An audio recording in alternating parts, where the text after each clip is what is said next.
Amen. Je n'avais pas suivi, je n'étais pas là quand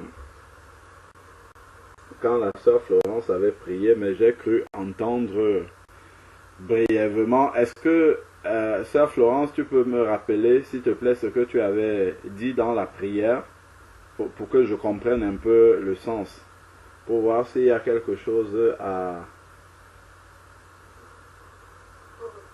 dire par rapport à ça, à préciser, à corriger, je sais pas. Oui, en fait, dans ma prière, je disais que je priais dans l'unité de l'esprit, en disant que unis dans la même pensée, dans le même esprit, et s'il y a quelqu'un au milieu de nous qui a un esprit autre, qui ne confesse pas le nom du Seigneur Jésus-Christ, que cet esprit soit foudroyé. Que cet esprit qui ne confesse pas le nom du Seigneur Jésus-Christ, pas la personne, mais l'esprit qui ne confesse pas le nom du Seigneur Jésus-Christ, et qui n'est pas en accord avec nous. Oui. Voilà. D'accord. Ok.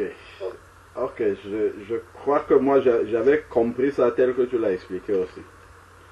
Donc, je vais apporter quelques précisions, parce qu'effectivement il y a une différence quand on s'adresse aux esprits qu'à la personne même, que la Bible nous dit dans Éphésiens chapitre 6, que nous n'avons pas à lutter contre la chair et le sang, mais contre les principautés et les esprits méchants dans les lieux célestes. Donc effectivement, contre les esprits, on a à lutter. Bon, maintenant, pour pouvoir lutter contre les esprits, il faut utiliser le langage biblique. Parce que effectivement, dans beaucoup de milieux d'où nous sommes sortis, en fait, on avait une manière de prier, surtout dans le combat spirituel. Par rapport aux esprits, il y a beaucoup de choses en fait qu'on dit dans nos prières qu'on ne devrait pas dire. Et il y a beaucoup de choses qu'on dit qu'on ne devrait pas dire. On va aller tout doucement pour voir un peu comment le Seigneur procède dans la parole. Prenons Matthieu chapitre 8. Matthieu chapitre 8, par rapport aux esprits. Matthieu chapitre 8, on peut prendre à partir du verset 28. 28 jusqu'à 32.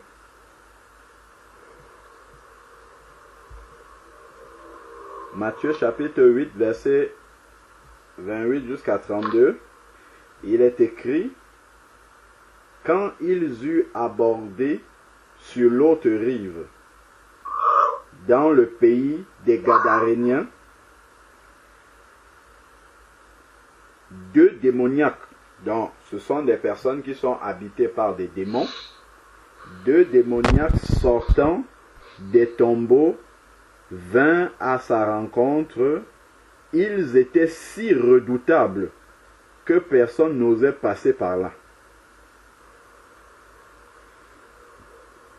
Ils crièrent,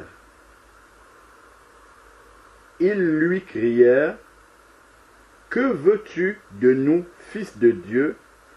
Es-tu venu ici pour nous tourmenter avant le temps? Si je m'arrête là, je pose la question. Quand on dit il lui criait, c'est qui criait? Le il là, c'est qui?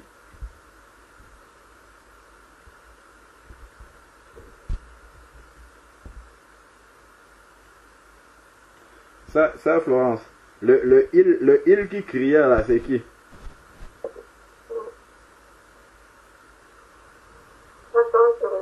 C'est au verset 29. Et voici ce qui est fait entre nous et toi, fils de Dieu, et c'est le démon, et es-tu venu ici pour nous monter avant le temps? C'est qui le il là?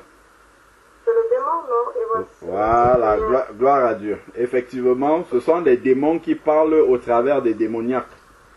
Alors, ensuite, maintenant, qu'est-ce qui se passe après? Il y avait loin d'eux un grand troupeau de pourceaux qui paissaient. Les démons supplièrent. Là, maintenant, c'est plus clair. C'est écrit, les démons supplièrent, si tu nous chasses, envoie-nous dans ce troupeau de pourceaux. Logiquement, ici,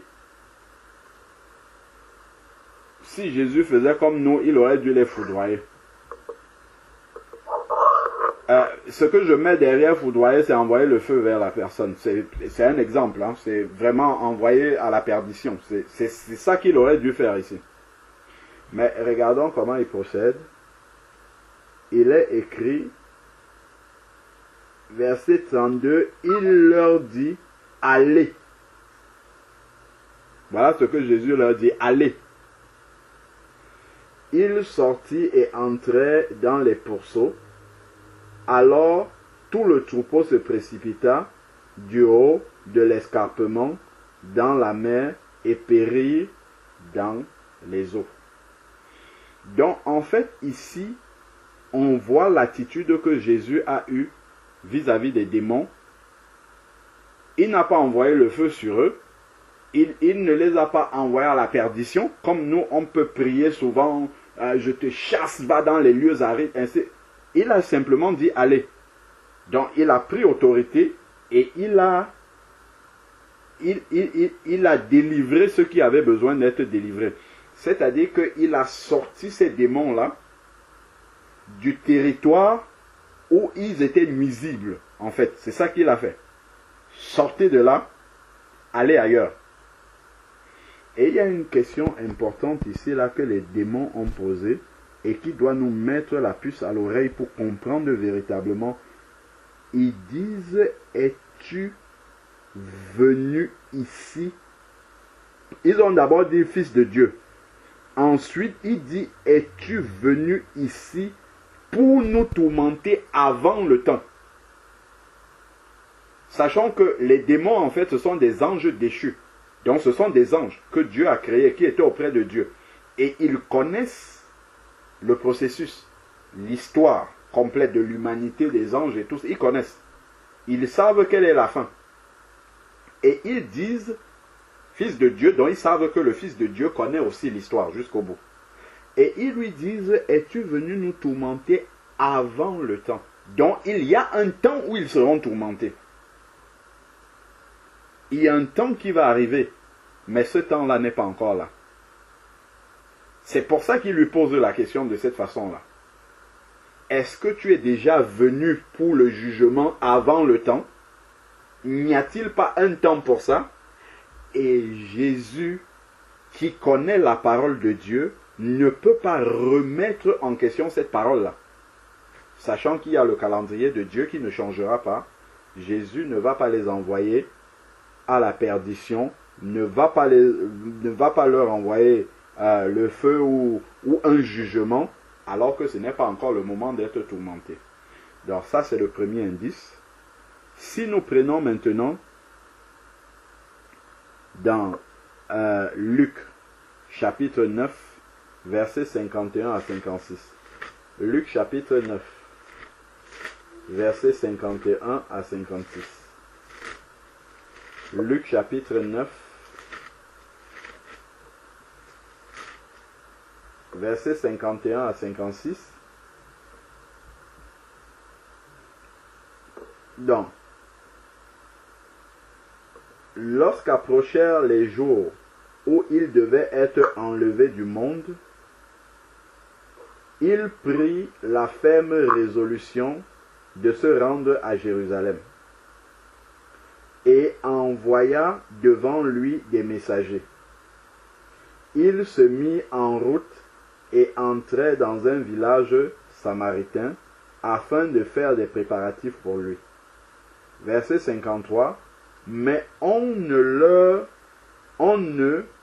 le reçut pas parce qu'il se dirigeait vers Jérusalem.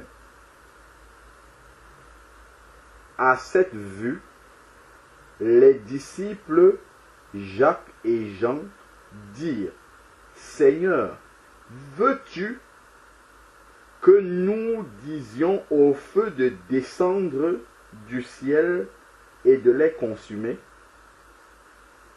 Il se tourna vers eux et les reprit sévèrement en leur disant, vous ne savez pas de quel esprit vous êtes animés en voulant faire cela.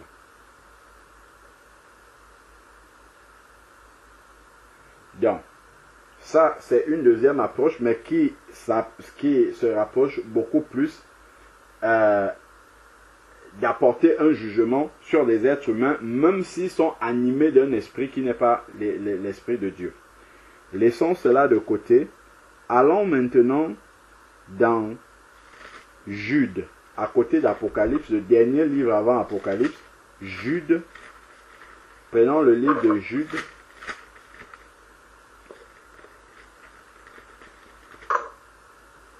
Si nous prenons Jude, il y a un seul chapitre au verset 9.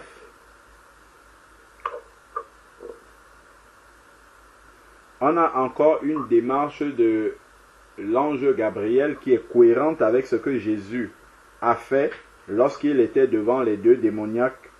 Il a fait sortir les esprits méchants et ils sont allés dans un troupeau à côté, mais il ne les a pas foudroyés, il ne les a pas consumés. Or, dans Jude, verset 9, or, lorsqu'il contestait avec le diable et discutait au sujet du corps de Moïse, l'archange Michel, autant pour moi, ce n'est pas l'ange Gabriel, mais l'archange Michel, n'osa pas porter contre lui un jugement injurieux, mais il dit que le Seigneur te réprime.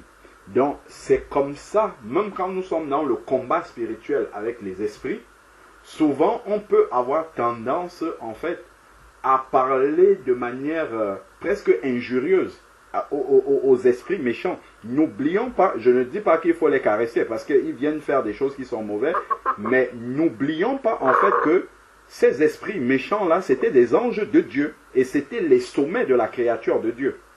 Et ça, en fait, ne va pas être enlevé.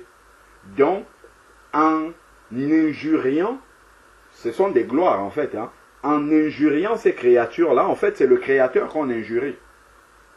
C'est pour ça qu'on ne doit pas le faire. Donc, même dans le combat spirituel, on doit se méfier de ce qu'on dit à ces esprits-là. On doit prier avec autorité pour empêcher leur capacité de nuisance, mais sans porter une condamnation en fait sur eux. Et c'est très important en fait, parce que ce sont des créatures, c'est le sommet de la créature de Dieu. Ce sont des gloires, comme d'ailleurs, je crois que Jude le dit quelque part. Alors, donc, quand il discutait avec le diable directement, l'archange Michel n'a pas commencé à dire, comme nous on va dire, je ne sais pas, je te fais ceci, non, que le Seigneur te réprime. Tout simplement. Voilà les vraies prières bibliques. Et ça arrête la puissance de nuisance du diable. Il n'y a pas besoin de l'injurier ou bien d'aller... Non. Ça arrête le diable tout de suite. Parce qu'on a cette autorité-là. Ensuite, maintenant, il dit, eux, au contraire, ils parlent de manière injurieuse de ce qu'ils ignorent. Parce qu'ils ignorent en fait que, bien que ce soit des anges déchus, à la base, ce sont des gloires que Dieu a créées. Ce sont des créatures au sommet de la création de Dieu. Donc, on ne peut pas injurier ces gloires-là, même s'ils ont perdu la place qu'ils avaient auprès du Seigneur. Ils n'en demeurent pas que tels qu'ils avaient été créés avec la beauté. Et regardez un peu le pouvoir de séduction que Satan a aujourd'hui dans le monde. Qu'est-ce qu'il utilise? Il utilise la beauté. Est-ce que c'est Satan qui a créé la beauté? Non. C'est la beauté qu'il a eue de Dieu. Ézéchiel nous parle de ça. il a été créé ange radieux, ainsi de suite. Dieu l'a créé avec le sommet de la beauté. Même quand il a été déchu, Dieu n'a pas enlevé sa beauté. Parce que Dieu ne se répand pas de ses dons. Il est resté avec toute la gloire, la beauté que Dieu lui a donnée, mais il y a certains pouvoirs qu'il n'a pas. Mais cette beauté-là, avec laquelle Dieu l'a créé, il l'a toujours. Donc, si on ne fait pas attention dans le langage qu'on utilise, en fait, on va entrer dans un domaine où on ignore, où en fait, c'est contre le Créateur même. C'est contre son Créateur même qu'on va commencer à envoyer des paroles au lieu de s'adresser à lui. Parce que ce qui ne nous convient pas avec Satan, c'est son pouvoir de nuisance. C'est là-dessus qu'on doit taper, pas sur lui-même, pas sur la créature. Mais c'est sur ce qu'il fait qui est mauvais. C'est là qu'on doit taper. Donc, c'est pour ça qu'on doit être juste au niveau du langage. Il dit, si on dit par exemple dans la prière que tout esprit qui ne confesse pas le nom de Jésus, qu'il n'ait aucune autorité au milieu de nous et qu'il n'ait pas de place parmi nous, point, c'est suffisant. Est-ce que tu vois la nuance? Plutôt que d'envoyer un jugement sur cet esprit alors que ce n'est pas encore le temps. Tu vois, c'est à ce niveau-là, en fait, que la justesse du langage, pour que la prière soit agréable à Dieu et juste. Donc, et ce qu'ils savent par instinct, comme des animaux sans raison, ne servent qu'à corrompre. Donc, alors, il y a un verset qui dit qu'ils injurient les gloires. Dans Jude, ici, alors, c'est quel verset déjà qui le dit? Parce que justement, ces anges-là sont des gloires, en fait, hein, que Dieu a créés.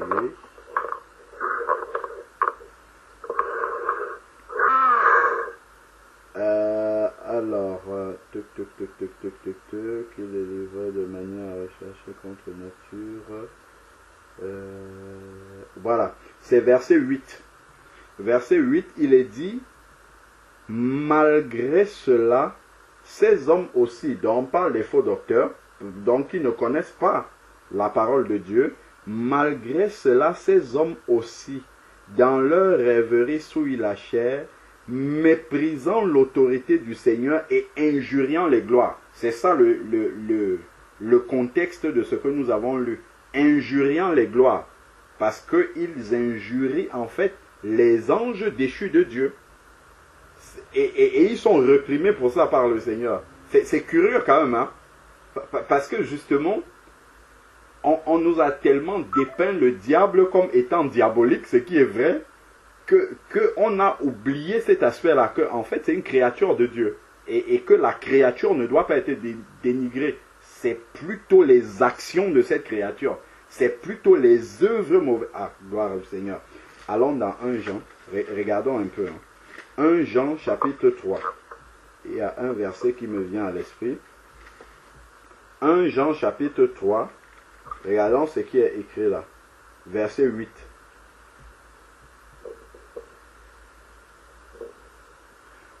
Jean chapitre 3. Et c'est ça que nous devons faire aussi. 1 Jean chapitre 3 dit, verset 8. 1 Jean 3 verset 8 dit, celui qui commet le péché est du diable, car le diable pêche dès le commencement. Ensuite, il dit, le Fils de Dieu est apparu afin de détruire non pas le diable, mais les œuvres du diable. C'est là-dessus qu'on doit taper. Il n'est pas apparu pour détruire le diable lui-même. Parce que c'est une créature de Dieu et il y a un moment qui viendra pour le sort du diable. Et ses démons et tout ça. Mais nous n'en sommes pas encore là. Pour l'instant, ce que le Fils de l'homme détruit, ce sont les œuvres du diable. Les actions. C'est ce que je disais tout à l'heure, que c'est là-dessus qu'on doit taper en fait. Pas sur la créature même de Dieu. Donc, poursuivons maintenant. Prenons Jésus lui-même, Matthieu chapitre 4, verset 8. On va voir Jésus lui-même. On a vu l'archange Michel quand il a été confronté au diable, il a dit que Dieu te réprime. Donc il n'a pas eu des paroles excessives, des paroles de condamnation. Il n'a pas eu des paroles comme ça.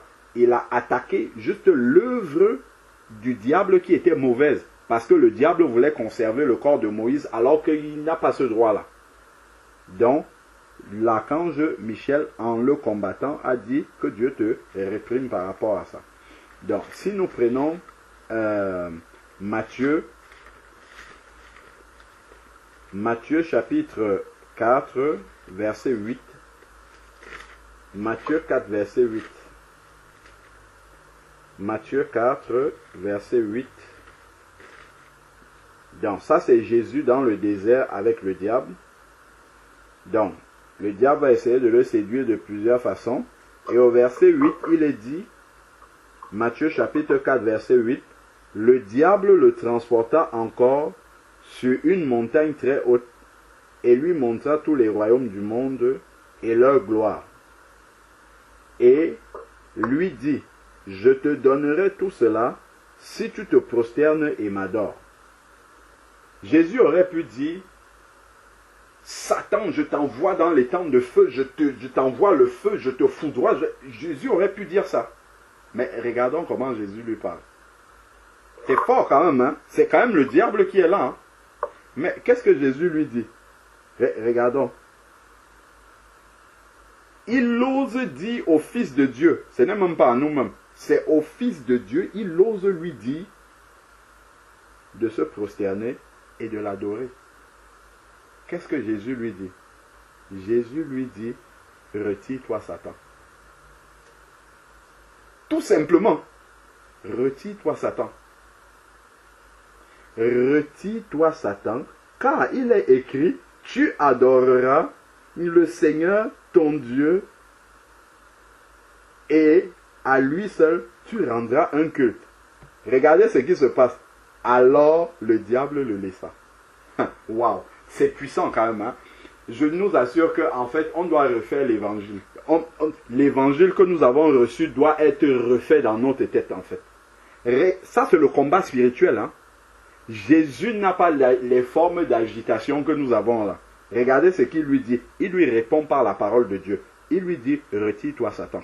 Il sait qu'il a l'autorité sur le diable. Il n'a pas besoin de... Il a l'autorité sur retire-toi Satan. Il est écrit, parce que Satan connaît aussi la parole de Dieu et il est soumis à cette parole. Il est obligé d'obéir à cette parole-là. Il est écrit, tu adoreras le Seigneur ton Dieu et à lui seul tu rendras un culte. Parce que ce que Jésus a confessé est la vérité, Satan ne peut pas résister à cette parole-là. Alors le diable se le laissa. Voilà, voici une délivrance. Hein. Si c'est que le diable était à l'intérieur de quelqu'un, retire-toi Satan était suffisant.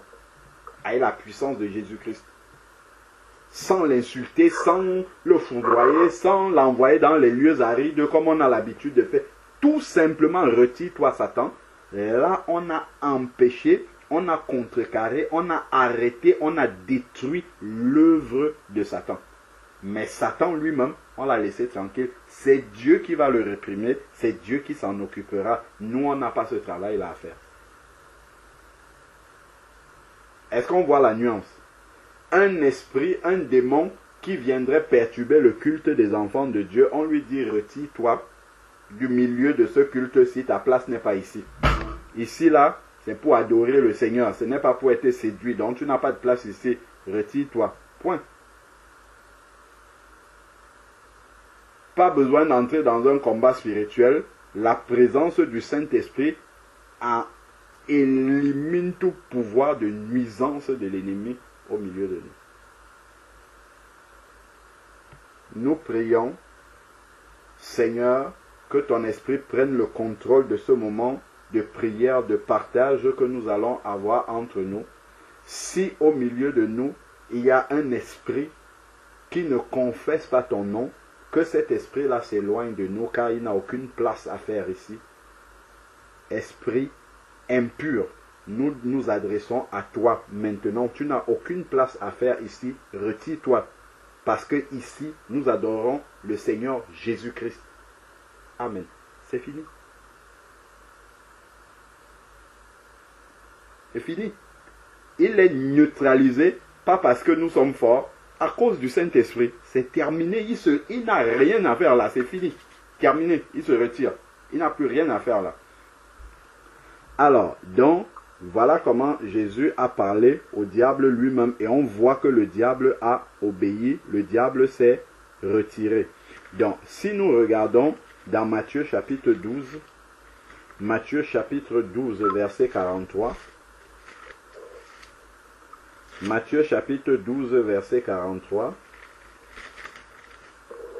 Il est dit, Matthieu 12, verset 43, lorsque l'esprit impur est sorti d'un homme, il traverse les lieux arides et cherche le repos et n'en trouve pas.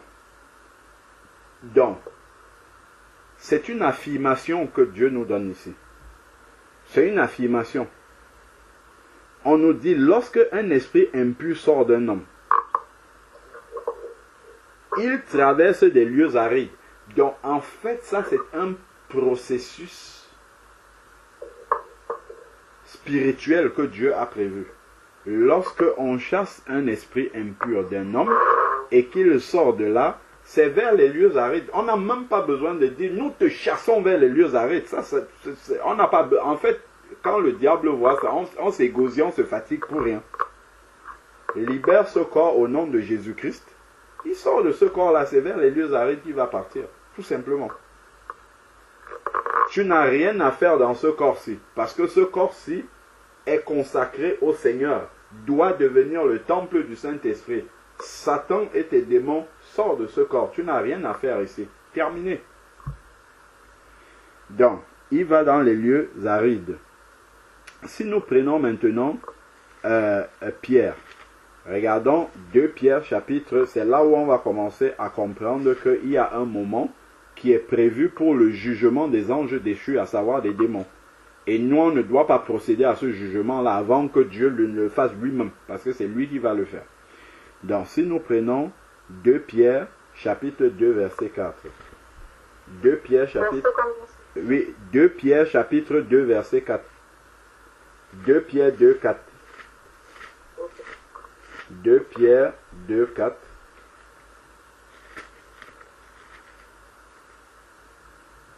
Pierre 2, 4 dit, car si Dieu n'a pas épargné les anges qui ont péché, c'est eux les démons, hein, les anges qui ont péché là, c'est ceux qu'on appelle les anges déchus. Donc si Dieu n'a pas épargné les anges qui ont péché, mais les a livrés et précipités dans l'abîme, dans des abîmes de ténèbres, où ils sont retenus en vue du jugement. Ils ne sont pas encore jugés maintenant, mais en vue du jugement. C'est pour ça que les démons posaient la question à Jésus-Christ tout à l'heure là-bas. Est-ce que tu es venu nous tourmenter avant le temps? Tu es venu nous juger avant le temps? Voici d'autres anges qui ont péché, qui sont retenus dans l'abîme pour le moment du jugement. Donc il y aura un moment où Dieu va les foudroyer, il va les juger, ainsi de suite. Mais pour l'instant, ce n'est pas encore le cas. Ce n'est pas encore le moment. Donc, il y aura un temps pour cela et nous ne devons pas anticiper par nos prières ce temps-là. Si on revient dans Jude, Jude c'est juste après 1 Jean, 2 Jean et 3 Jean là. Jude verset 6. Juste avant Apocalypse, Jude, verset 6.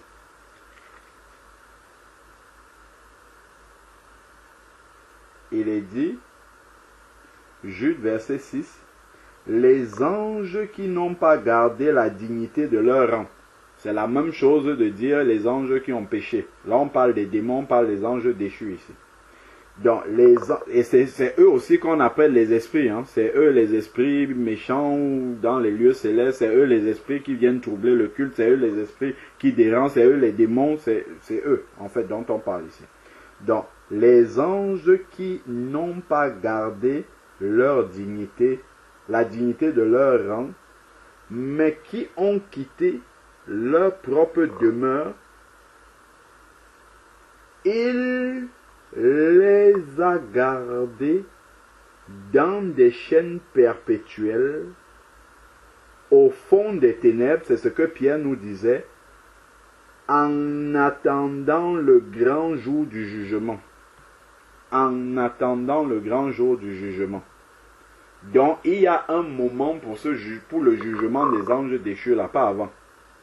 Même Satan, il y a un jour pour son jugement. C'est pour ça qu'il est venu tenter Jésus. Jésus ne l'a pas jugé directement en l'envoyant dans les temps de feu. Non, il y a un temps qui viendra pour cela. Parce que si Jésus l'envoie dans les temps de feu avant, Satan peut se mettre devant Jésus et dire, toi-même tu n'as pas respecté ta propre parole. Or, Jésus est juste. Même avec le diable, il est juste. Il veille à sa parole pour l'accomplir, même avec le diable. Il ne va pas dire, non, toi comme tu es le diable, je peux faire n'importe. Non, même avec le diable, il va exécuter sa parole telle qu'elle est écrite. Dans la chronologie, sans brûler une étape. Donc, ils sont retenus pour le grand jour du jugement qui arrivera certainement. Allons maintenant dans Apocalypse pour voir de quel jugement on parle. Apocalypse chapitre 19, versets 20 à 21. Apocalypse chapitre 19. Apocalypse 19, versets 20 à 21. Nous savons qu'à la fin, le diable va s'incarner dans un homme qu'on appelle l'homme de péché, l'antichrist, la bête, ainsi de suite. C'est écrit ici, et la bête, Apocalypse 19, verset 20, et la bête fut prise, et avec elle le faux prophète. Donc là, ce sont vraiment des personnes dans lesquelles les démons se sont incarnés pour accomplir la volonté de Satan. Et la bête fut prise, et avec elle le faux prophète, qui avait opéré devant elle des signes par lesquels il avait séduit ceux qui avaient reçu la marque de la bête et qui se prosternaient devant son image. Tous deux, dont la bête et le faux prophète, furent jetés vivants dans les temps de feu où brûle le soufre. Dans le foudroyer, il y a le soufre et tout ça. Donc là, ici, ce sont des incarnations de démons, en fait. La bête et le faux prophète, ce sont des incarnations physiques de démons à l'intérieur des êtres humains, en fait.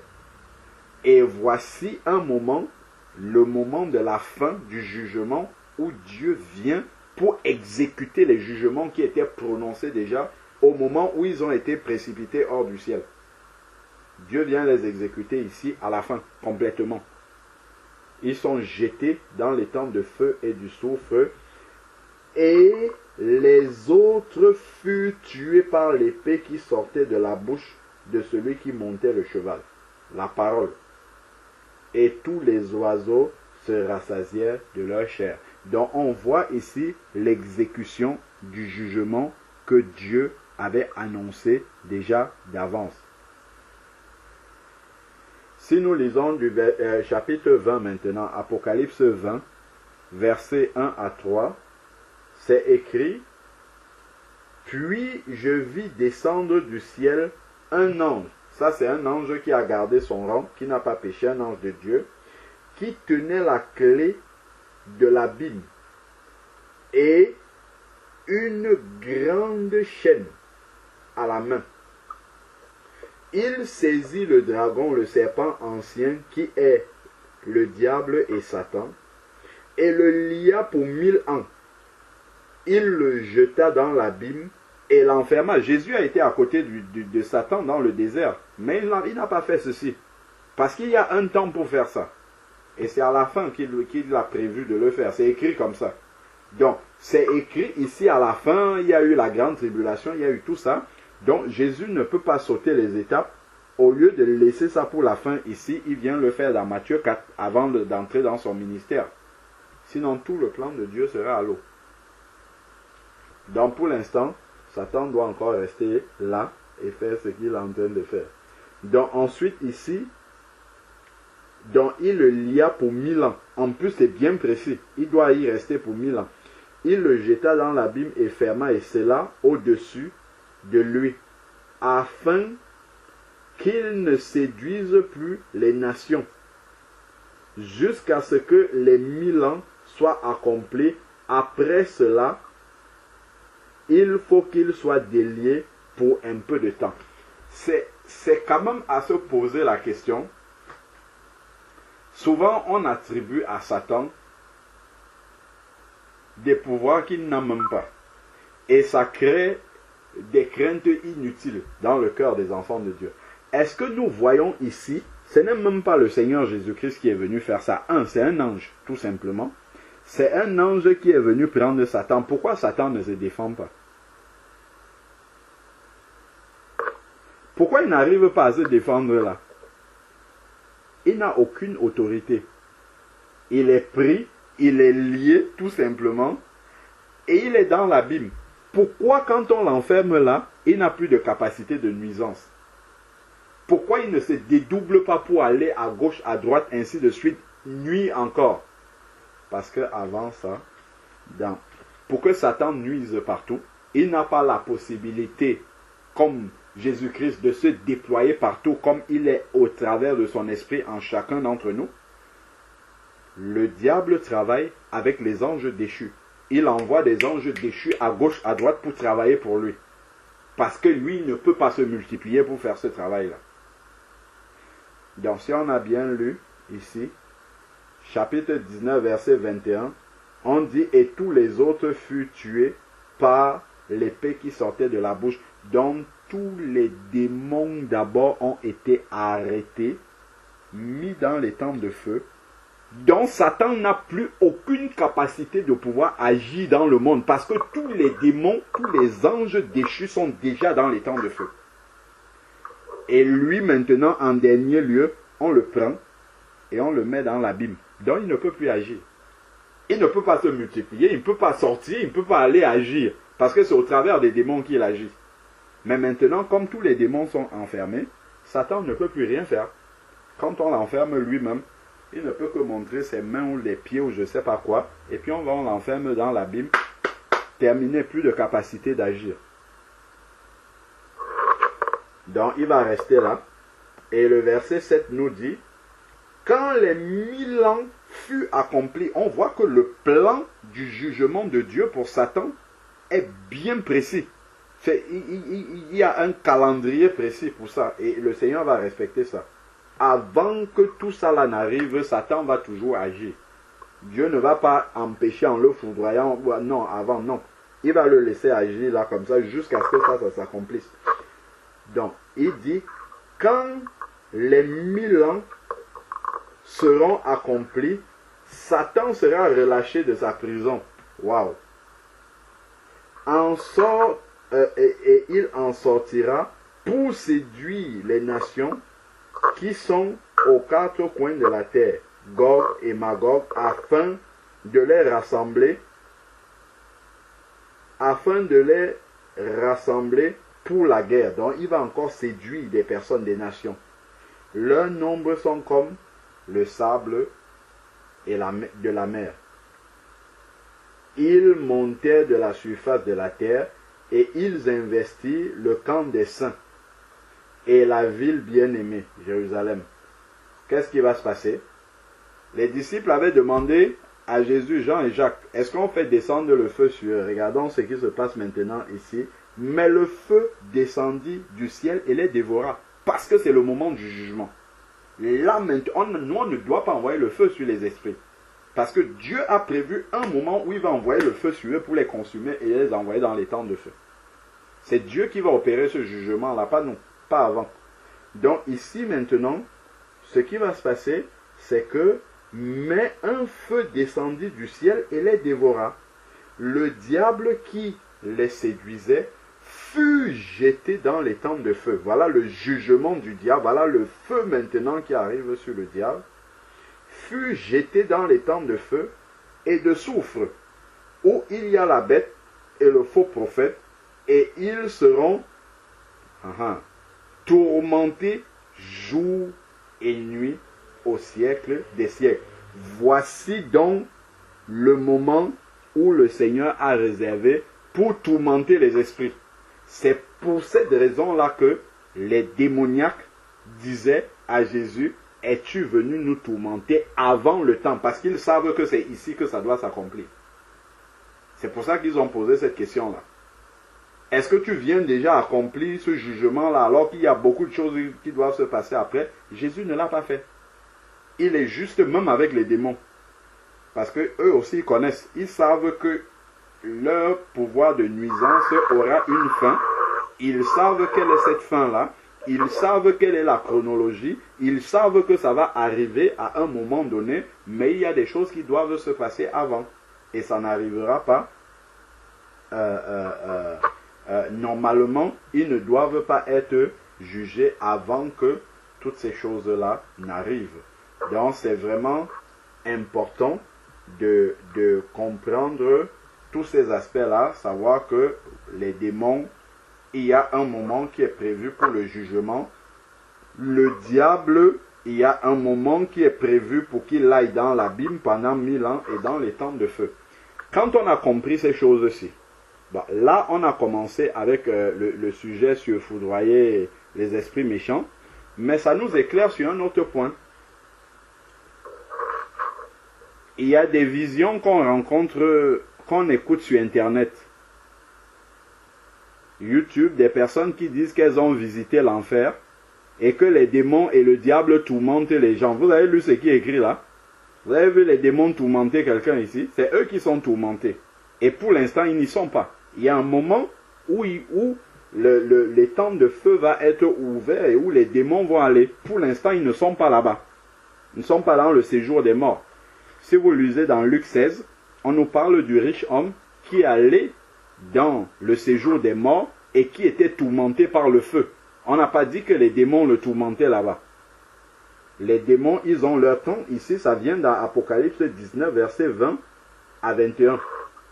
Où la bête, le faux prophète sont jetés dans les temps de feu avec toutes les personnes qui ont adoré l'image de la bête, ainsi de suite. C'est là que les esprits méchants sont jetés dans les temps de feu.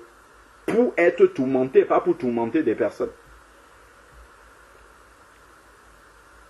Et c'est dans le verset 11 d'Apocalypse 20 que maintenant les personnes qui ne sont pas nées de nouveau, qui n'ont pas accepté Jésus-Christ, vont être jetées dans les temps de feu, qui est appelé la seconde mort, où ils vont trouver les démons, les esprits méchants, et Satan déjà là-bas.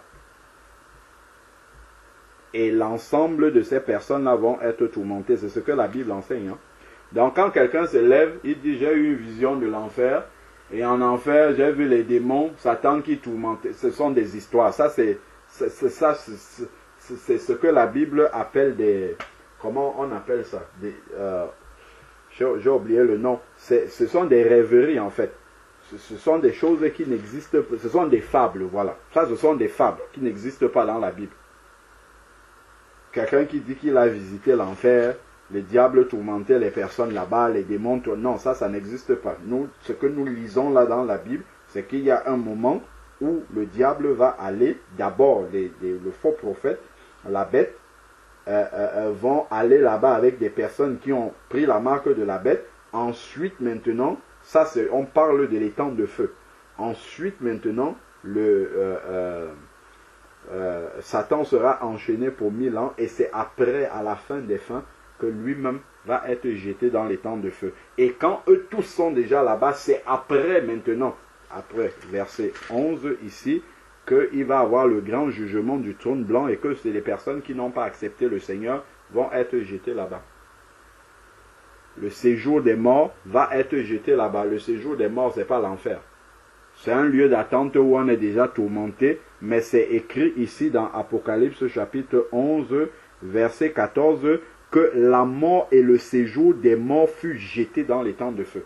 Donc ceux qui sont morts déjà sans le Seigneur Jésus-Christ, comme le riche dans Luc 16, sont dans ce lieu-là, qu'on appelle le séjour des morts, où ils sont déjà tourmentés par le feu, Et ce lieu-là qui contient des personnes qui ne sont pas sauvées va être jeté dans les temps de feu où le diable et les démons y sont. Et là, ça sera pour l'éternité. Et personne ne va tourmenter l'autre parce que tout le monde sera tourmenté. C'est ce qui est écrit dans la parole de Dieu. Ça permet comment dire, de ne pas écouter les fables que tout le monde se lève et commence à raconter des choses alors que ce n'est pas ce qui est écrit dans la parole de Dieu. Donc, pour finir, prenons Ézéchiel pour corroborer ce que nous avons dit là. Si nous prenons Ézéchiel, je crois que c'est Ézéchiel 28 ou 11. On va voir ça là tout de suite. Ézéchiel chapitre 28 ou 11. Je vais commencer par le 28.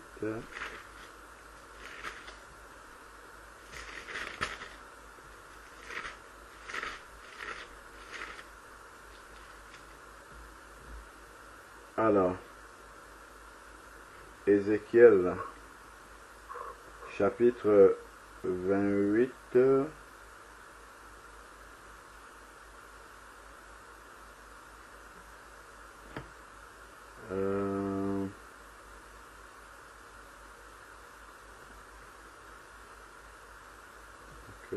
Si je commence, est-ce que c'est dans ce chapitre-ci?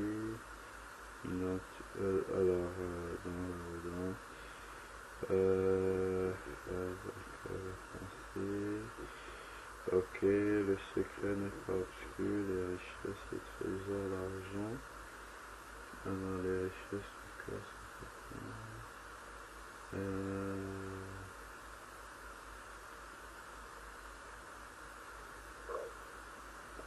attends.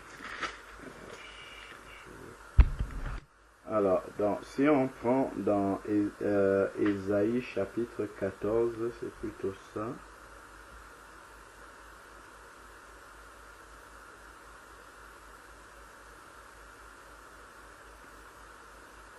Ésaïe chapitre 14.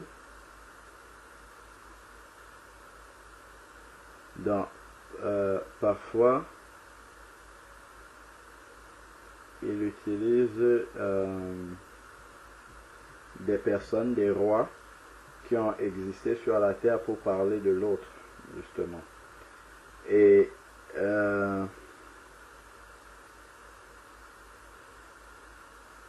donc, on peut lire à partir tout ce que la parole dit, toi aussi. Tu es devenu semblable à nous, ta fierté. Donc, on peut prendre à partir du verset 7, par exemple. Ésaïe chapitre 14, verset 7. Il est dit, tout le pays jouit du repos et du calme. On éclate en chant d'allégresse. Les cyprès même et les cèdres du Liban se réjouissent à ton sujet. Se réjouissent à ton sujet. Depuis que tu es tombé, on parle de l'autre, hein? Le bûcheron ne monte plus contre nous. Le séjour des morts s'émeut jusque dans ses profondeurs pour accueillir ton arrivée. Il réveille pour toi les défunts, tous les guides de la terre, Il fait lever de leur trône tous les rois des nations. Tous prennent la parole pour te dire, toi aussi, tu es sans force comme nous. Les rois de la terre se moquent du diable, en tout cas de la perte, de sa déchéance. Donc, tu es devenu semblable à nous. Ta fierté a été précipitée dans le séjour des morts, avec le son de tes luttes. Avec le son de tes luttes. Sous toi s'étend une couche de vermine, et tes vers sont ta couverture. Quoi donc tu es tombé du ciel. On parle de l'autre. Astre brillant. Ça montre vraiment que c'était le sommet de la création de Dieu. Astre brillant, fils de l'aurore. C'est le Saint-Esprit qui appelle le diable comme ça. Astre brillant, fils de l'aurore, tu es abattu à terre. Quand il a été précipité, toi, le dompteur des nations. Tu disais en ton cœur, je monterai au ciel, j'élèverai mon trône au-dessus des étoiles de Dieu. Ça, c'est l'orgueil qui a été trouvé dans le cœur de Satan, qui a voulu se faire adorer à la place de Dieu et qui a entraîné des anges comme ça dans la chute. Je voulais attirer notre attention sur un point, parce que ça me touche beaucoup. C'est sur le point de ta fierté a été précipitée dans le séjour des morts, avec le son de tes luttes. Sur toi s'étend une couche de vermine. Avec le son de tes luttes. C'est-à-dire que les instruments de musique, c'était la propriété de Satan. C'est-à-dire que dans l'adoration du Seigneur, dans le ciel, c'est lui qui coordonnait ces choses-là. C'est lui qui coordonnait la louange du Seigneur. Et il a perverti la louange du Seigneur pour que la musique qui était là pour adorer Dieu, la louange, la musique, c'était pour l'adoration de Dieu. Il a corrompu ça pour que ça devienne la louange pour lui. Et ça explique ce que nous voyons dans le monde. La musique mondaine, ça vient de là. C'est Satan qui a inspiré cela pour que les hommes, au lieu d'adorer Dieu quand ils chantent, qu'ils puissent l'adorer lui. C'est pour ça que dans la musique mondaine, ça s'accompagne de toutes les perversités, la sensualité et tout cela pour, avilir la création de Dieu, que sont les hommes. Il y a vraiment des choses perverses dans la musique, en fait, parce que le diable a perverti la musique pour que la musique soit transformée et au lieu qu'elle serve pour l'adoration du Seigneur, que ça devienne son adoration à lui. Voilà comment le Seigneur m'avait révélé que danser sur la musique, quand on voit les gens danser sur la musique mondaine, c'est un culte d'adoration à Satan. Et ça, le Seigneur me l'a révélé parce que dans ma vie ancienne, danser pour moi, c'était vraiment, si je vous montre des DVD de comment j'étais, on vous dit ça, c'est frère Alain, vous ne pouvez pas croire, pas du tout, par rapport à la musique mondaine. Où je distribuais, déjà dans la voiture, comme je dis souvent, il y avait un gros caisson basse comme ça, j'écoutais pour moi, j'écoutais pour tout le monde, en même temps, je gravais des CD pour distribuer aux gens, je gravais, j'écoutais et je dansais dessus, et beaucoup et énormément. Je comprends pourquoi le Seigneur m'a ouvert l'esprit pour que je comprenne la profondeur de ce que ça signifie, la musique. La profondeur, la musique mondaine. Alors, donc ici, et à contrario justement, l'adoration du Seigneur, les anges déchus ne supportent pas ça. C'est pour cette raison-là que, comment dire, quelqu'un qui est dans le monde, s'il y a une véritable adoration sainte du Seigneur, il ne peut pas venir adorer avec vous. Ce n'est pas possible. Il ne peut pas venir rester là. Il adore avec vous. Comme si vous voyez les païens se joindre à la musique, enfin pas à la musique autant pour moi, à la louange de Dieu, restez là, demeurez, aimez. Posons-nous des questions. Est-ce que réellement ça c'est l'adoration du Seigneur? S'il y a la véritable présence du Saint-Esprit et que ces personnes-là, à moins que ce soit des personnes qui sont déjà en train de cheminer, c'est différent. Mais je dis des personnes vraiment mondaines, remplies du diable, Excusez-moi, on a dit bien que celui qui pêche est du diable, hein, c'est pas moi qui dis. Donc, ces personnes-là, si elles demeurent là, elles aiment l'adoration qu'on fait, il faut se poser des questions par rapport à ça. Et il y a une expression qui me venait à la bouche une fois, quand j'étais dans le monde, je crois que beaucoup d'entre nous ont dû écouter cette expression-là. Quand quelqu'un danse tellement et que son cœur est un avec la musique, le son qu'il entend, on dit qu'il est endiablé. Il est endiablé. Ce n'est pas une expression hasardeuse. Hein? Il est endiablé, ça veut dire qu'il est rempli du diable. Parce qu'il est en train de rendre un culte au diable. C'est ça que ça veut dire.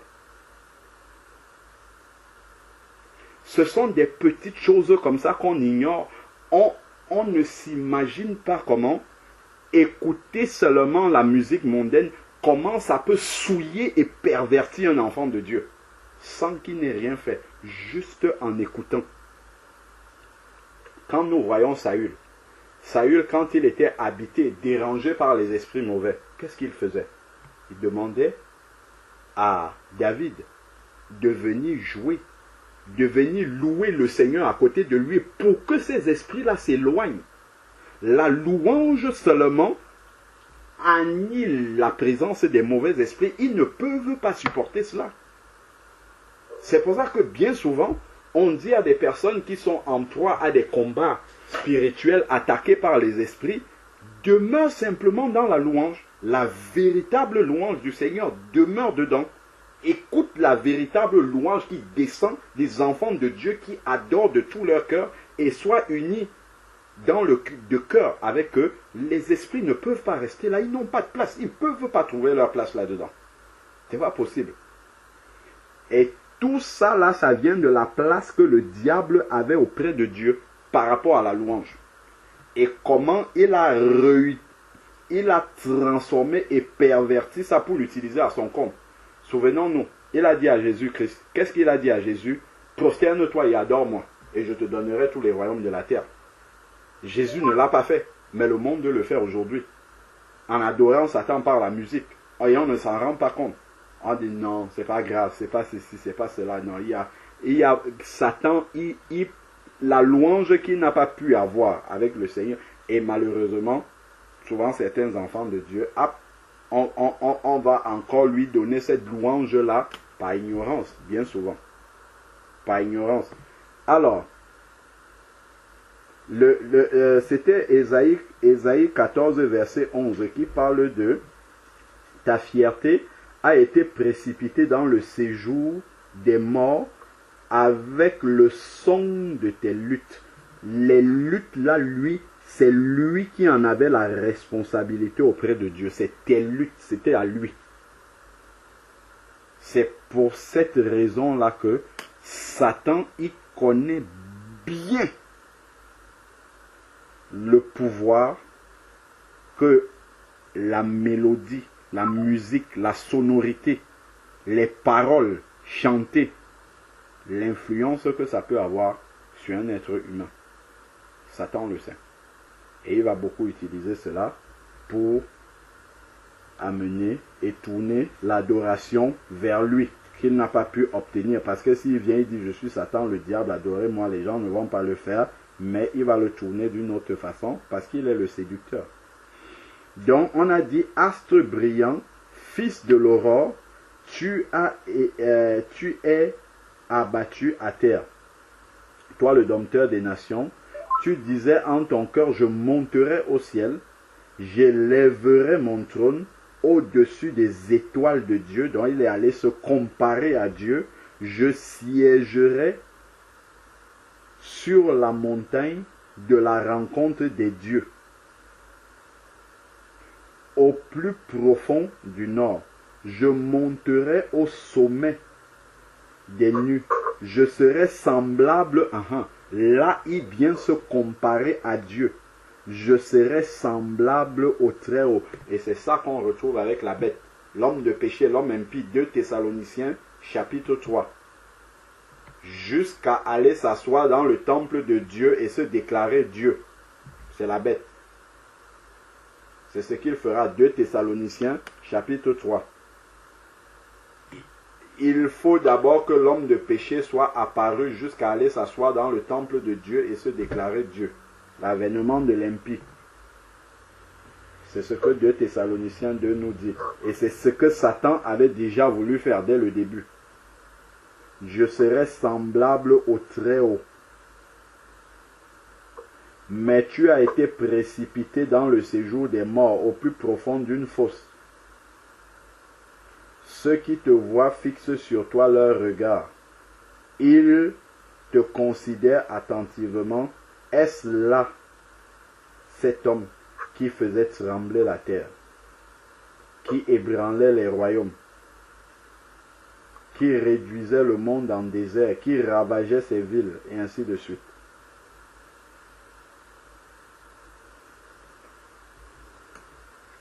Donc on voit vraiment que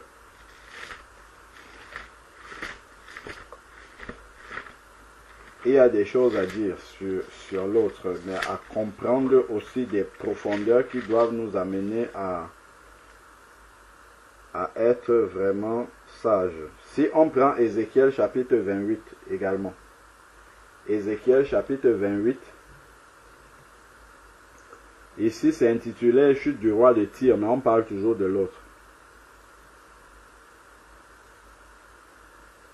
Ézéchiel chapitre 28 dit: la parole de l'Éternel me fut adressée en ces mots.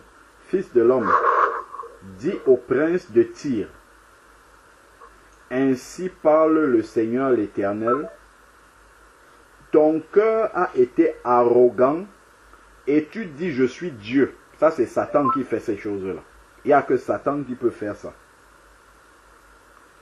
Ton cœur a été arrogant et tu dis je suis Dieu. Jusqu'à s'asseoir dans le temple de Dieu et se déclarer Dieu. 2 Thessaloniciens chapitre 3. Je suis assis sur le siège des dieux au cœur des mers. Mais toi tu es un homme et non Dieu. Et tu prends ta pensée pour la pensée de Dieu. Voici que tu es plus sage que Daniel. Rien de secret n'est obscur pour toi. Par ta sagesse et ton intelligence, tu as acquis des richesses, tu as acquis de l'or, de l'argent dans tes trésors. On voit que la richesse, l'or, l'argent et tout ça dans ce monde-ci appartient plus à des personnes qui participent avec le diable. Quand on dit aux gens, venez entrer dans les sociétés secrètes, la franc-maçonnerie, ainsi de suite, vous allez progresser dans la vie. Ce sont des choses que le diable a proposées à Jésus dans le désert. Viens, je vais te donner les royaumes de la terre. Viens, je vais te donner la puissance. C'est ça qu'on retrouve ici, là. Ça, c'est ce qui lui a été donné, le matériel. Quand on voit les chrétiens courir après les bénédictions matérielles, ça, c'est Satan qui a les prérogatives là-dessus. Croit que Dieu peut bénir matériellement s'il veut. Mais ça, ce n'est pas les indications de la bénédiction de Dieu. Pas du tout. Donc, ensuite, ici, il dit au verset 5, par ta grande habileté commerciale, tu as accru ta richesse. Et par ta richesse, ton cœur est devenu arrogant. Par ta richesse, ton cœur est devenu arrogant. Combien de personnes, quand ils ont beaucoup d'argent, ils commencent à mépriser les autres? Ça là, c'est l'œuvre du Père, de leur Père déjà, qui est le Père du péché, qui est le diable. Et on voit les hommes aussi reproduire ça. Parce que tu prends ta pensée pour la pensée de Dieu. Me voici, je fais venir contre toi des étrangers, les plus violents parmi les nations tireront l'épée, leurs épées contre ta belle sagesse et profaneront ta splendeur. Dieu l'avait créé splendide.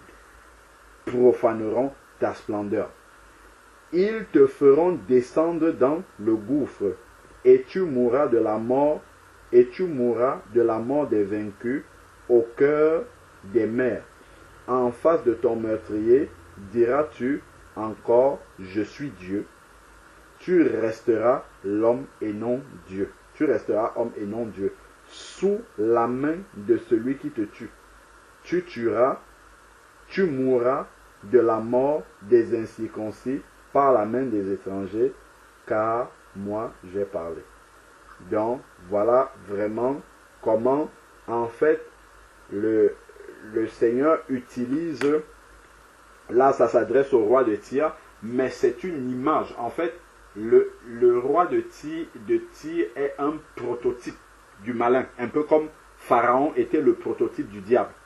Et le peuple en Égypte était l'image de la vie de péché qu'on avait, l'esclavage du péché. Donc le roi de Tyr, c'est pareil. Donc, continuons, on va voir, continuons, verset 11. La parole de l'Éternel me fut adressée en ces mots. Fils de l'homme, entonne une complainte sur le roi de Tyr.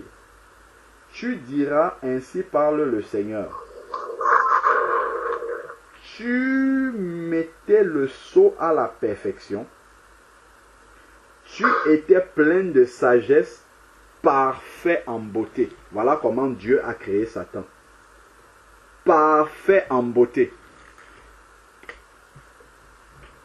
Si nous étudions dans le détail, on va comprendre beaucoup de choses de ce monde-ci en étudiant les profondeurs du malin ici.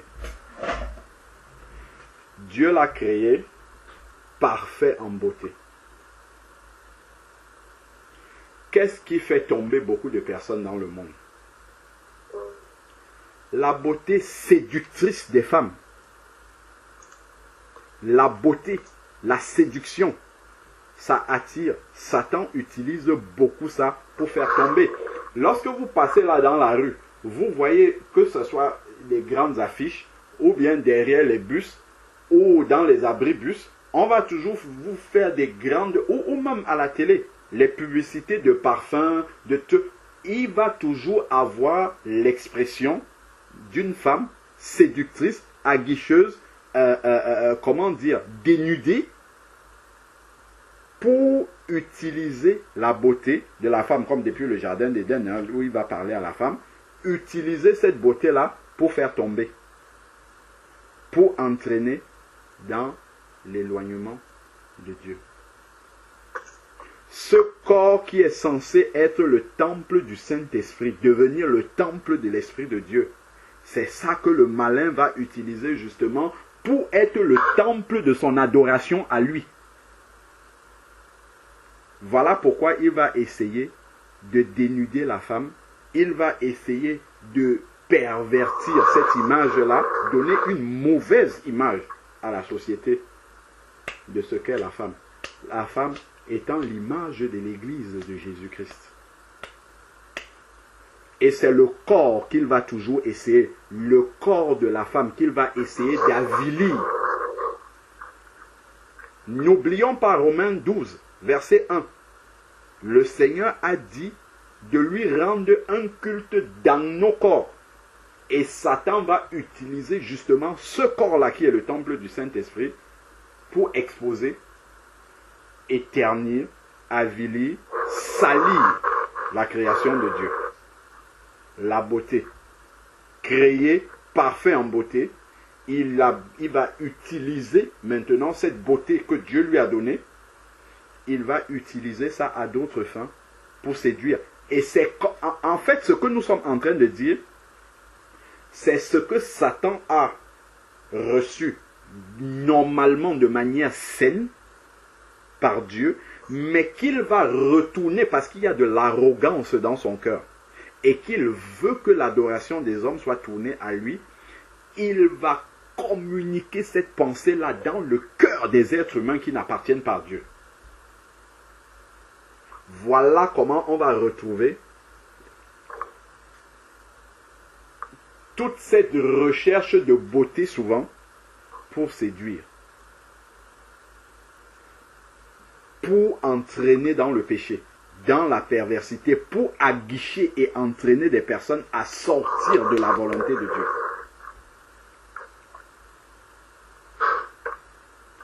Voilà pourquoi Dieu, dans la parole, il insiste beaucoup. On dit, mais pourquoi Dieu parle comme ça? Pourquoi il y a autant de versets sur l'habillement de la femme? Par exemple, pourquoi Dieu insiste comme ça dessus? Parce que voici ça. Satan, lui, il a reçu cette beauté-là et il a pour mission de détruire cela. Détruire ce qui doit être le temple du Saint-Esprit. L'adoration du Seigneur doit être dans le corps de l'être humain. Mais Satan, c'est exactement ce corps-là. Lui, il veut être adoré là-dedans. C'est pour ça qu'on va mettre dans le corps plein de choses que Dieu ne veut pas, ou les faux cheveux, ou les mèches ceci, ou les rouges à lèvres, ou les ceci. Tout cela pour avilir le temple de Dieu tel que Dieu l'a créé. Parfait. Je te loue de ce que je suis une créature merveilleuse depuis le sein maternel. Va dire le psalmiste, Psaume 139 si je ne me trompe pas. Quand on étudie le diable, là, dans le détail, on voit comment est-ce qu'il a perverti la perversité qui était dans son cœur. Il a transmis cette perversion-là dans le cœur de l'être humain. Les choses qui sont chères au cœur de Dieu. Quand il dit dans 1 Corinthiens chapitre 6, fuyez l'impudicité, quelque autre péché que l'homme commet, cela est en dehors de son corps. Mais si quelqu'un va s'unir avec une prostituée, il devient une seule chair avec elle. Mais ne savez-vous pas que vous ne vous appartenez pas, mais vous êtes le temple du Saint-Esprit. Le diable, c'est ça. Rendez un culte à Dieu dans votre corps. Qu'est-ce qu'il va faire? Il va tout faire pour que là où on doit rendre culte à Dieu, que le culte soit tourné pour lui, dans le corps de l'être humain. C'est là qu'on va lui rendre un culte. Dieu veut qu'on couvre le corps. Lui va vouloir qu'on expose le corps. Dieu veut qu'on garde le corps dans la sainteté. Lui, ça va être l'objet de perversité. Même chose. La musique, l'adoration. La musique doit être tournée vers Dieu pour la reconnaissance de l'homme devant Dieu. Mais le diable va tourner ça pour qu'on l'adore lui en mettant des paroles qui ne glorifient pas Dieu. En l'objectif même, le cœur même de l'homme, quand il chante, quand il dit des paroles de musique qu'on entend là tous les jours, son cœur l'éloigne davantage de Dieu. Continuons. Nous sommes juste sur la sagesse, la parfait en beauté. Satan était parfait en beauté, mais la beauté qui vient de Dieu. C'est pourquoi on est parti de la prière. Hein. C'est pourquoi dans la prière, on ne doit pas l'injurier. C'était vraiment parfait. Personne n'est parfait. Hein. Mais ici, on dit parfait en beauté. Dieu l'a créé parfait en beauté. Donc, si on insulte Satan, on injurie Satan dans une prière, en fait, c'est le Créateur qui l'a fait parfait qu'on est en train d'injurier. Donc, c'est son œuvre qu'on attaque. Et Jésus, n'oublions pas 1 Jean chapitre 3, verset 8, Jésus est paru pour détruire l'œuvre du malin. La manière dont il utilise les attributs que Dieu lui a donnés pour manifester la gloire de Dieu. Il utilise ça pour attirer la gloire à lui. Et il a commencé d'abord par communiquer ça aux anges qui sont déchus aujourd'hui. Et il le communique maintenant aux êtres humains qui n'appartiennent pas à Dieu. C'est vraiment important de comprendre tous ces aspects-là. Quand on comprend ces aspects-là, quand on regarde le regard spirituel qu'on va avoir dans le monde de maintenant, il y a beaucoup de choses qu'on va comprendre. Quand j'arrive par exemple dans un mariage, il y a quelque chose sur lequel le Seigneur a déjà attiré mon attention, précisément dans les soirées de mariage généralement. Restez et observez un peu. C'est curieux, enfin c'est curieux, ce n'est même pas curieux, c'est, je ne sais pas quelle expression je peux utiliser, de dire, mais pourquoi la plupart des femmes pensent que elles sont belles lorsqu'elles exposent leur dos, lorsqu'elles exposent leur... Pourquoi elles pensent que c'est ça la beauté? Si vous regardez dans une soirée de mariage, sur 100 femmes qui sont là, il y a au moins 90 qui sont dénudées. Dénudées au dos, dénudées à la poitrine, dénudées les cuisses. Pourquoi on pense que c'est ça la beauté? Ça vient du diable. Parce que le corps, pour Dieu, l'être humain, il a créé l'être humain, il a mis son esprit dans l'être humain, dans le corps. Ne savez-vous pas que votre corps est le temple du Saint-Esprit? Le corps est un lieu d'adoration de Dieu. L'adoration, ce n'est pas à un endroit, comme Jésus a dit à la Samaritaine dans Jean 4. Jésus a dit à la Samaritaine, n'est plus ni à Jérusalem, ni sur la montagne. Adorez-moi en esprit, en vérité. L'Esprit de Dieu habite dans le corps de l'être humain.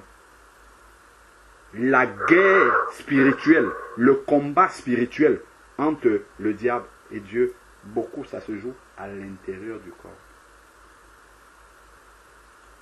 Quand on comprend ça, on commence à réaliser, quand on voit ces versets, non, la femme doit faire ceci, parce que les hommes dénudés, on n'en voit pas, enfin, ça ne va attirer personne, mais le diable, c'est là où il va attaquer, ça va faire tomber.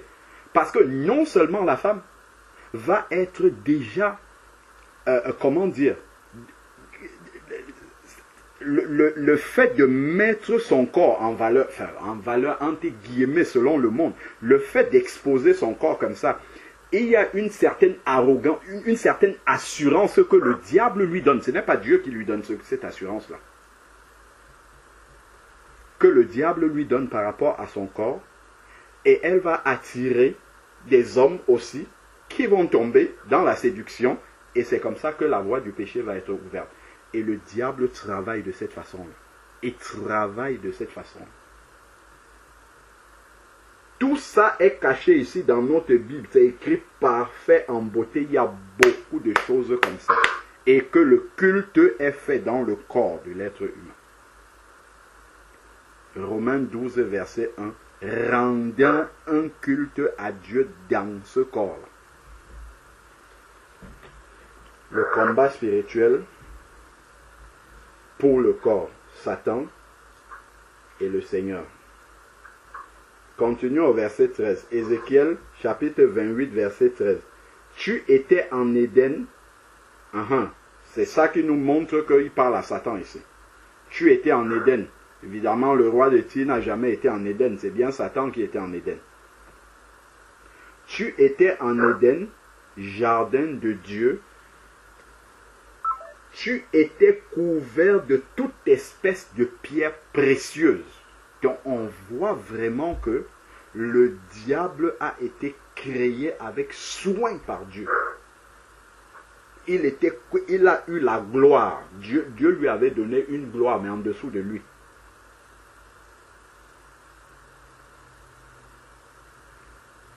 Donc c'était une gloire, le diable.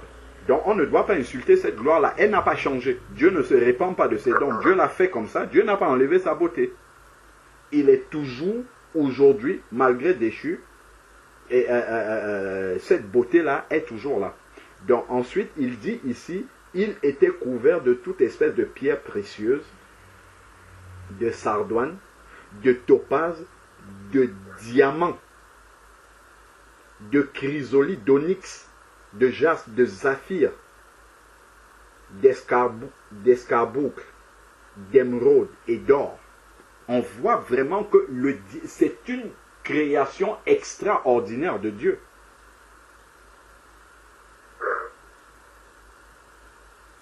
On ne peut pas insulter.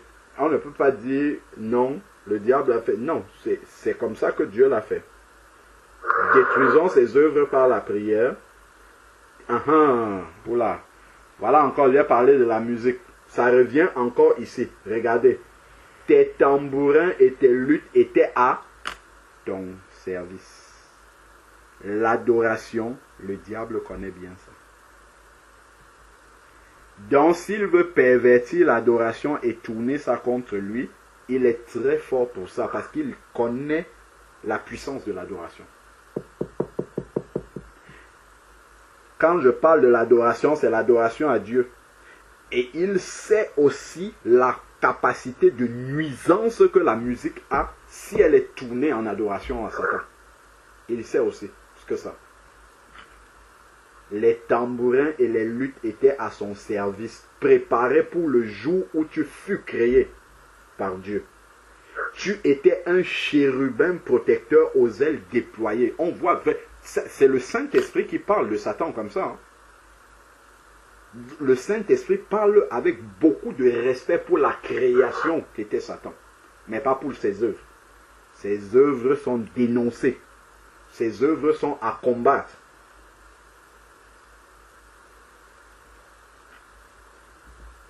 Préparé pour le jour où tu fus créé, chérubin protecteur, je t'avais placé, c'est Dieu qui parle, hein, je t'avais placé et tu étais sur la sainte montagne de Dieu. Ça, c'était la place de Satan.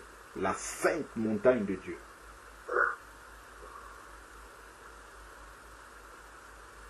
Et tu te promenais au milieu des pierres ardentes. Tu as été intègre dans tes voies. Satan a obéi à un moment. Et n'a pas toujours désobéi. À un moment donné, il obéissait. Tu as été intègre dans tes voies depuis le jour où tu fus créé, jusqu'au jour où l'injustice a été trouvée chez toi. Quand l'arrogance est venue dans le cœur et qu'il a commencé à vouloir être adoré. Par l'importance de ton commerce, tu as été rempli de violence et tu as péché. Voilà la naissance du péché dans la création. Il n'y avait pas de péché avant. Le péché est entré par Satan. Je t'ai exclu de la montagne de Dieu. Voilà comment Dieu commence à comment il a commencé à être déchu. Je t'ai exclu de la montagne de Dieu. C'est Dieu qui parle. Et je t'ai fait disparaître, chérubin protecteur, du milieu des pierres ardentes. Il n'est plus là-bas dans le ciel. Ton cœur est devenu arrogant à cause de quoi? De ta beauté. Ça revient encore. À cause de ta beauté. Tu as corrompu ta sagesse par ta splendeur. Aujourd'hui, on voit que la séduction, le diable peut avoir une ingéniosité dans la séduction. Parce qu'il a été créé sage. Sauf qu'il utilise cette sagesse-là à des fins, des œuvres qui sont mauvaises aujourd'hui. Je te jette par terre, je te livre en spectacle au roi, par la multitude de tes fautes, par l'injustice de ton commerce, tu as profané tes sanctuaires. Tu fais sortir du milieu de toi un feu qui te dévore. Je te réduis en cendres sur la terre aux yeux de tous ceux qui regardent. Tous ceux qui te connaissent parmi les peuples sont dans la désolation à cause de toi. Tu seras un objet d'épouvante, tu ne seras plus jamais rien. Amen.